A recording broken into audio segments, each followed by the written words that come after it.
No vídeo de hoje, eu quero conversar com vocês sobre duas perspectivas de amor, uma verdadeira e outra falsa. Eu quero falar da falsa na maneira como ela imita a verdadeira em alguns dos seus aspectos. Tá? E é por isso que ela pode nos enganar, e é por isso que ela pode ser atraente para nós. A comparação eu vou fazer a partir da figura do Dom Juan, especialmente na sua primeira aparição, que é a do Tirso de Molina, né, no Burlador de Sevilha, e também no Kierkegaard, como Kierkegaard apresenta uma figura de Dom Juan no Diário de um Sedutor. E eu vou comparar essa figura do Dom Juan nas suas diferentes manifestações, ou melhor, nessas duas apenas, com o amor como entrega total no Cântico dos Cânticos. Primeiro eu quero que vocês acompanhem comigo a leitura de um trecho do Diário do Johannes, que é o sedutor do Kierkegaard. Vejam o que ele diz. Quero que ela me ame não porque eu mereça, mas porque eu a fiz acreditar que eu mereço. Quero que ela se entregue não a mim, mas à imagem de mim que eu criei para ela. Quando ela estiver completamente rendida, é então que eu me retiro, pois já não há mistério, e mistério é o que me move. Ele não busca o amor enquanto entrega, ele não busca conhecer a outra pessoa, ele busca seduzi-la, ter um poder sobre ela de alguma forma, uma única vez e desaparece. Ah, claro que o sedutor do Kierkegaard, que escreve um diário em primeira pessoa, ele é mais psicologicamente mais profundo, pelo menos nos dá mais elementos para entender o seu medo de entrega e, ao mesmo tempo, a sua necessidade de afirmação pelo interesse da mulher, tá? Pelo interesse da conquista. Por isso que ele chama de mistério. De alguma forma, para lhe lembrar de que ele está vivo, de que ele é alguém para suprir alguma coisa. Tá? Mas apenas no lampejo, apenas no seu primeiro aspecto. Porque conforme aquilo poderia evoluir para um amor real, de responsabilidade, entrega, ele já não quer. Né? Ele quer que alguém confirme aquela máscara que ele mostra, mas não a si mesmo. Para ele, o amor é um jogo de fuga da entrega total. E também um jogo de fuga da própria identidade. Né? Esse é a figura do Dom Juan, que o Kierkegaard mostra muito bem. E quando a gente olha para o Cântico dos Cânticos, nós temos um negócio completamente diferente. Nós temos um amor que é carnal e espiritual ao mesmo tempo, como é o amor humano. Tá? No capítulo 6, versículo 3, nós lemos o seguinte: eu sou do meu amado, e o meu amado é meu. Uma entrega total e uma aceitação da entrega do outro. Não desejo de poder, mas aceitar o outro no seu amor como um presente. E entregar o próprio amor ao outro ao mesmo tempo como um presente gratuito. Isso envolve uma entrega total, envolve se despir de toda e qualquer máscara, porque o amor ainda permanece, mesmo vendo a face feia do outro, mesmo vendo essa face mais, o lado mais desprezível da face do outro. E é muito interessante porque, ao longo da tradição, o que nós temos da interpretação do Cântico dos Cânticos é que esse livro de alguma forma, é a figura do amor de Deus pelo ser humano, pela sua criatura humana.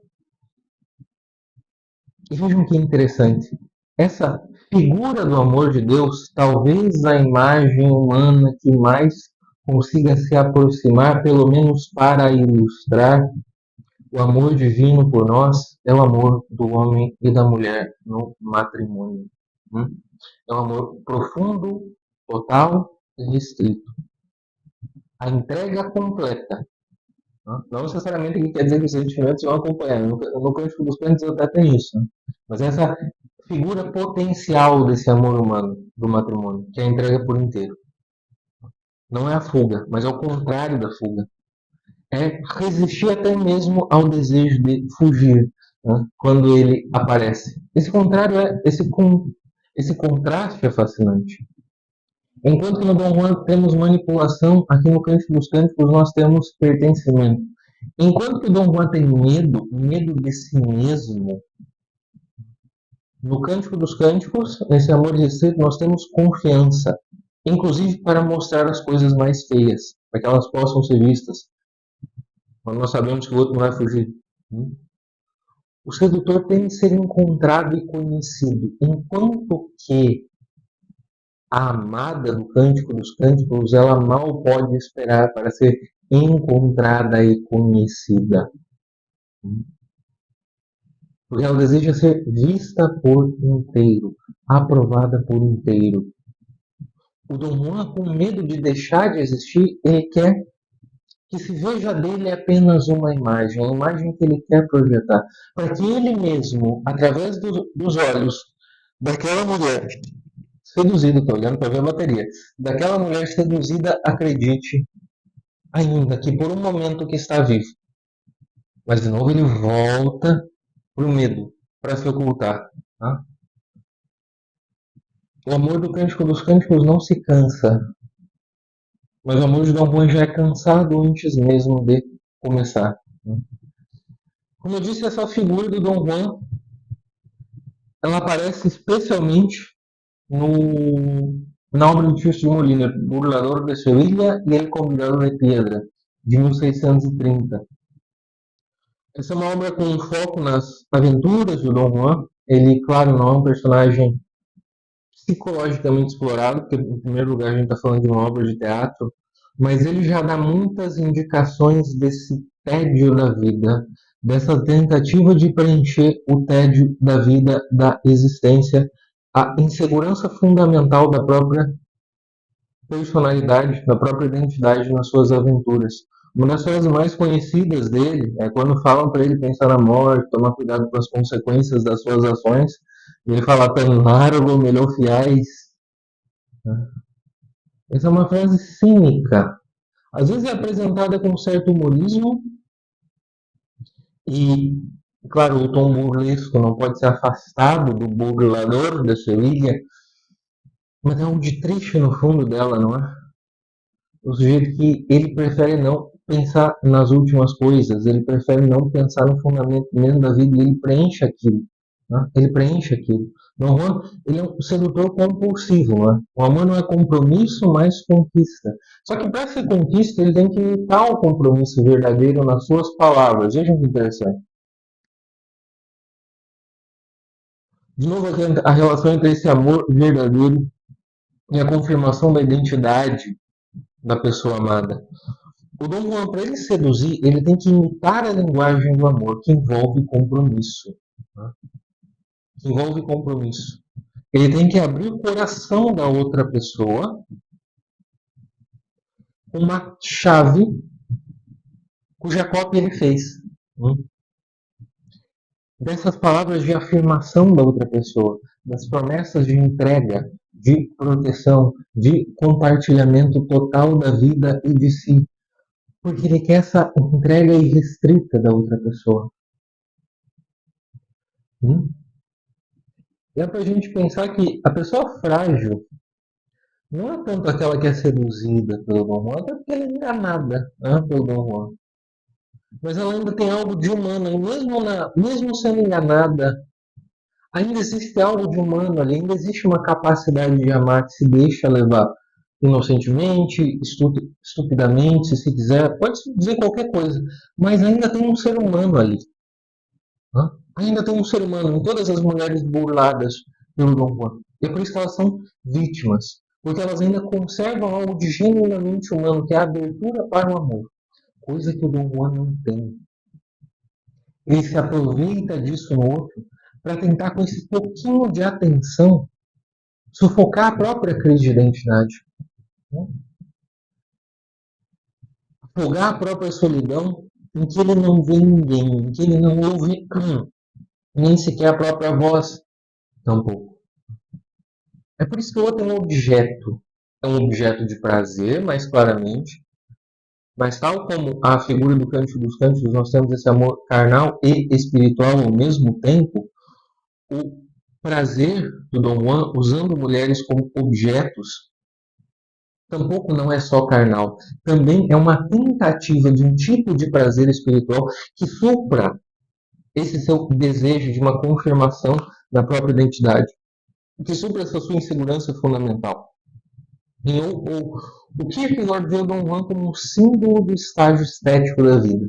Dom Juan não ama a mulher, mas a multiplicidade do desejo, diz ele. Ele vive da conquista e não do encontro. Mas o que tem por trás disso? Né? É um medo, claro, profundo da entrega total, daquilo que o amor exige, mas mais do que isso, é um medo da própria vida. É um medo da própria identidade. É um medo de que a sua superficialidade seja reconhecida pelo outro, que os defeitos que ele quer esconder sejam reconhecidos pelo outro. A outra figura de Dom Juan que não nos parece tanto, quando a gente pensa apenas no sedutor, é o homem do subsolo, especialmente na parte final, né, quando ele encontra a Lisa, quando ele age para abrir o coração da Lisa, ele tem ali um lampejo de amor, não é? Eu aproveito para recomendar a aula recente da professora Laís Salles Pinheiro sobre Memórias do Subsolo, em que ela mostra isso, ela mostra esse lampejo e ela mostra a figura da Lisa como uma abertura para o amor do homem do subsolo, para a fuga daquele inferno em que ele vivia, da insegurança na própria identidade. A professora Laís explora muito bem isso na aula dela. E ele não parece ser um Dom Juan porque ele não é um conquistador, não é? E, no entanto, o homem do subsolo é sim uma figura de Dom Juan nessa sua profunda insegurança, no autodesprezo e na mentira para si mesmo. Quando a Lisa vai o visitar, depois deles terem se encontrado pela primeira vez na casa dele, ele sente raiva, ele sente vergonha, ele sente, de alguma forma, raiva de ser amado. Porque já não é ele quem dá as cartas, ele tem que se abrir, ele tem que mostrar a própria miséria. Ele queria em algum momento ocultar dela. Então ele a dispensa. É outra figura de Dom Juan. Cada conquista do Dom Juan é a tentativa de preencher o seu vazio. O seu vazio pode se manifestar como, por exemplo, carência afetiva.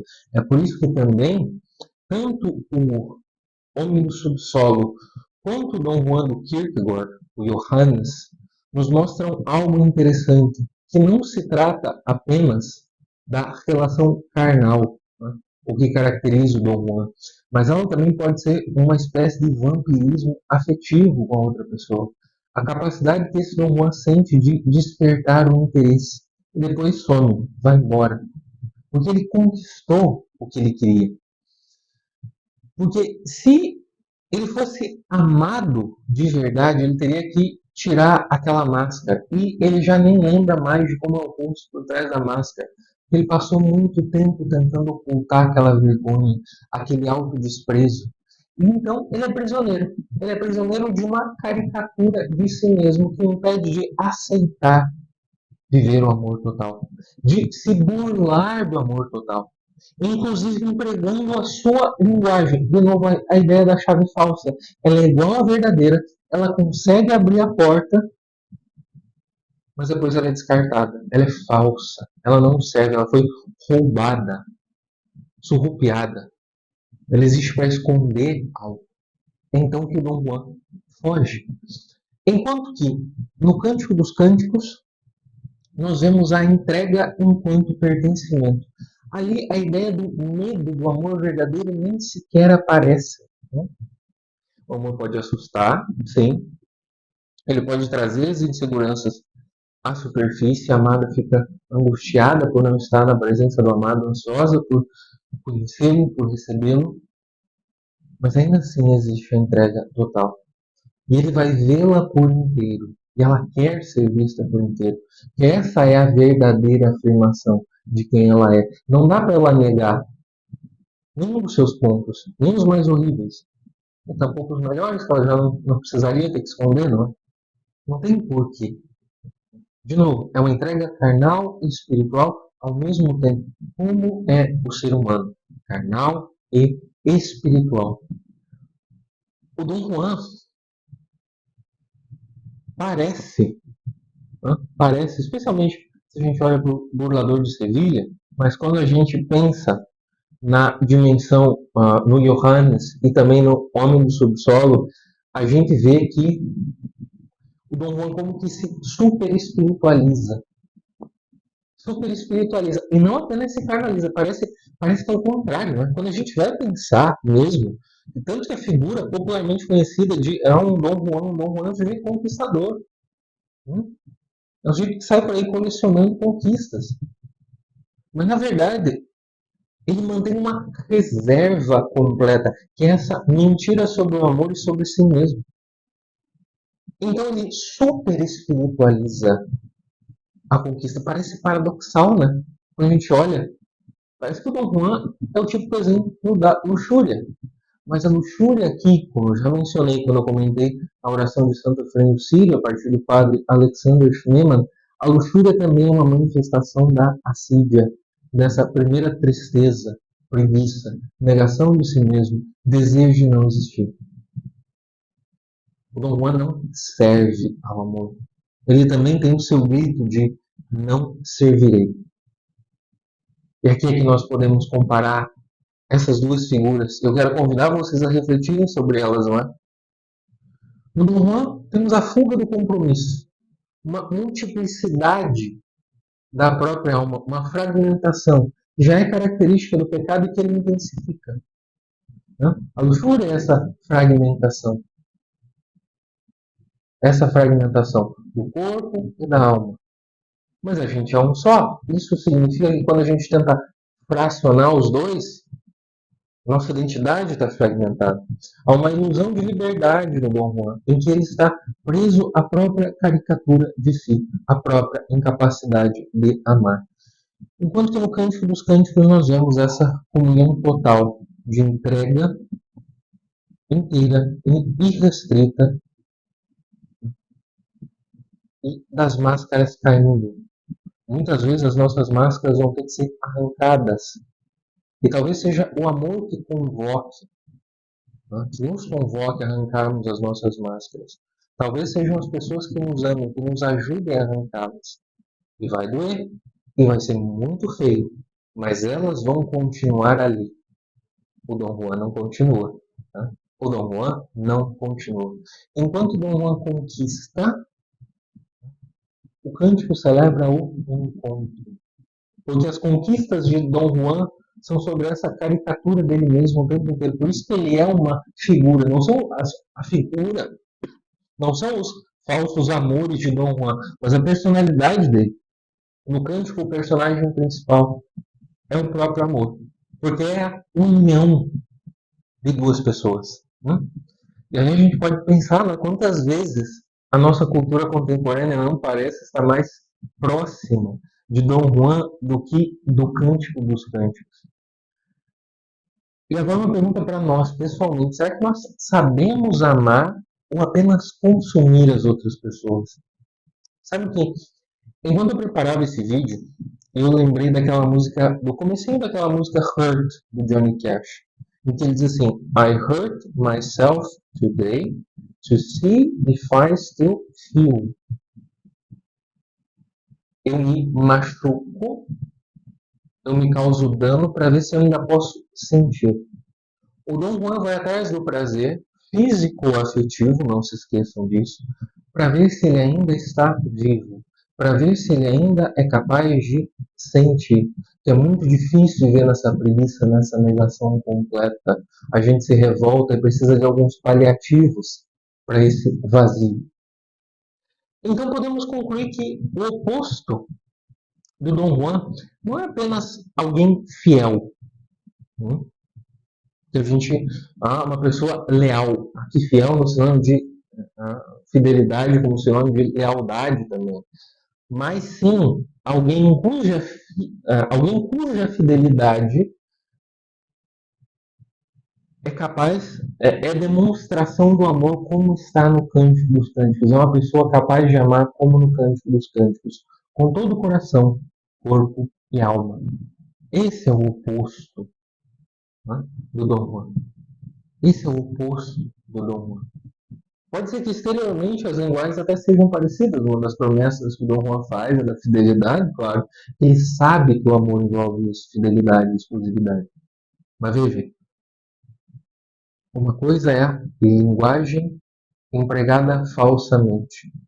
E outra é ela empregada e vivida como expressão da verdade. Nunca se esqueçam disso.